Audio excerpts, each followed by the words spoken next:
दोस्तों, आज की इस वीडियो के जरिए हम आपको बताएंगे कि बुद्ध के नजरिए से हमारी जिंदगी की कीमत क्या है। हम में से बहुत से लोग अपनी जिंदगी की वैल्यू नहीं समझते और अपने जीवन को ऐसी चीजों में बर्बाद कर देते हैं जिनसे हमारा नुकसान ही होता है। कुछ लोग अपनी जिंदगी शराब के पीछे बर्बाद कर देते हैं, तो कुछ लड़कियों के चक्कर में और कुछ अपनी सारी जिंदगी पैसा पैसा करके बर्बाद कर देते हैं। आज की इस वीडियो के जरिए आप जानेंगे कि हमारी जिंदगी कितनी कीमती है और हमें अपनी इस कीमती जिंदगी को किस तरह जीना चाहिए। तो दोस्तों, एक बार की बात है, गौतम बुद्ध अपने शिष्यों को जिंदगी से जुड़ी अच्छी बुरी चीजों का ज्ञान दे रहे थे। सभी शिष्य उनकी बातों को बहुत ध्यान से सुन रहे थे। उन सभी में एक शिष्य ऐसा था जिसे प्रश्न पूछने की बहुत आदत थी।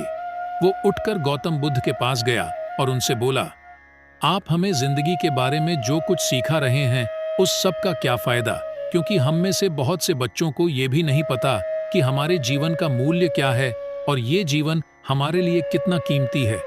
पहले आप हमें ये बताइए कि इस जीवन का मूल्य क्या है। अपने शिष्य की बात सुनकर गौतम बुद्ध अपने कक्ष में गए और एक चमकता हुआ पत्थर का टुकड़ा लेकर आए। वो टुकड़ा उन्होंने अपने शिष्य को दिया और बोले, मैं तुम्हें इस जीवन का मूल्य तब बताऊंगा जब तुम इस पत्थर का सही मूल्य पता लगा कर आओगे। साथ ही ये ध्यान रखना कि तुम्हें ये पत्थर का टुकड़ा किसी को बेचना नहीं है। गौतम बुद्ध की बात मानकर वो शिष्य बाजार की तरफ चला गया। बाजार में सबसे पहले उसकी नजर एक फल बेचने वाले पर पड़ी और उसने वो पत्थर उस फल वाले को दिखाया और बोला, इस पत्थर के बदले आप मुझे कितने फल दे सकते हो? फल वाला बोला, ये पत्थर कुछ खास तो नहीं है, लेकिन फिर भी इसके बदले में तुम्हें 10 केले दे सकता हूं। वो शिष्य उस पत्थर को लेकर आगे चला गया। फिर उसे एक सब्जी वाला मिला।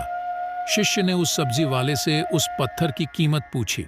सब्जी वाले ने उस पत्थर को ध्यान से देखा और बोला, इस पत्थर की कीमत के बदले में तुम्हें ज्यादा से ज्यादा एक बोरी भरकर सब्जियां दे सकता हूं। इसके बाद वो शिष्य उस पत्थर को लेकर एक सोने के व्यापारी के पास गया।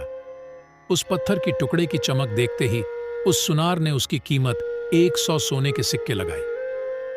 शिष्य ने वो टुकड़ा बेचने से मना किया तो वो सुनार उसके बदले 200 सोने के सिक्के देने को भी राजी हो गया, लेकिन शिष्य ने वो पत्थर नहीं बेचा।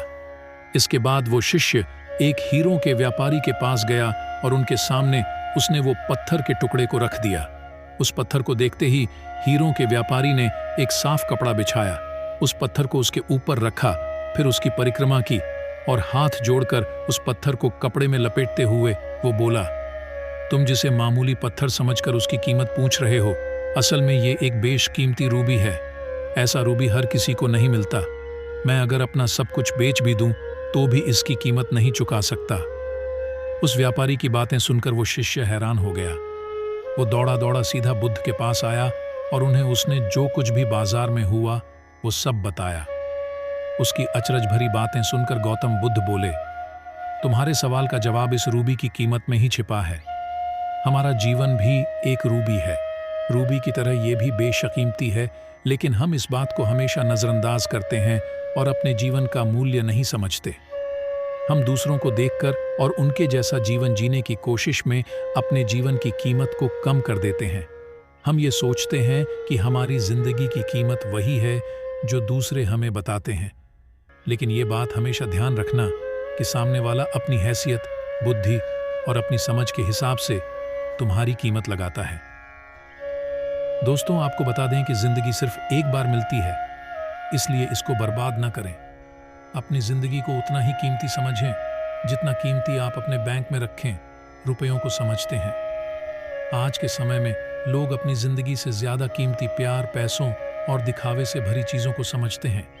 प्यार के चक्कर में लोग सुसाइड कर लेते हैं। पैसों के चक्कर में ऐसा काम करने लग जाते हैं जिससे उनकी जिंदगी बर्बाद हो जाती है। नाम कमाने के चक्कर में उल्टे सीधे काम करने लग जाते हैं। हमेशा याद रखें कि दिखावा करना जरूरी नहीं है। प्यार दोबारा मिल सकता है, पैसा फिर कमाया जा सकता है, लेकिन जिंदगी को फिर से पाया नहीं जा सकता। इसलिए अपनी इस बेशकीमती जिंदगी को अच्छे से जिएं। हर पल का आनंद लें। कभी ये ना सोचें कि आप इस दुनिया में किसी काम के नहीं हैं, न कभी ये सोचें कि आपकी जिंदगी व्यर्थ है। आपके होने या ना होने से कुछ फर्क नहीं पड़ता। जब भी ऐसे नेगेटिव विचार आपके मन में आए तो खुद को बस ये याद दिलाएं कि जीवन एक रूबी है और ये बेशकीमती है। तो दोस्तों, आशा करता हूँ कि ये वीडियो आपको पसंद आई होगी। दोस्तों, अगर वीडियो अच्छी लगी हो तो वीडियो को लाइक और हमारे चैनल को सब्सक्राइब ज़रूर करें ताकि इसी प्रकार के वीडियो आप तक हमेशा पहुँचती रहे।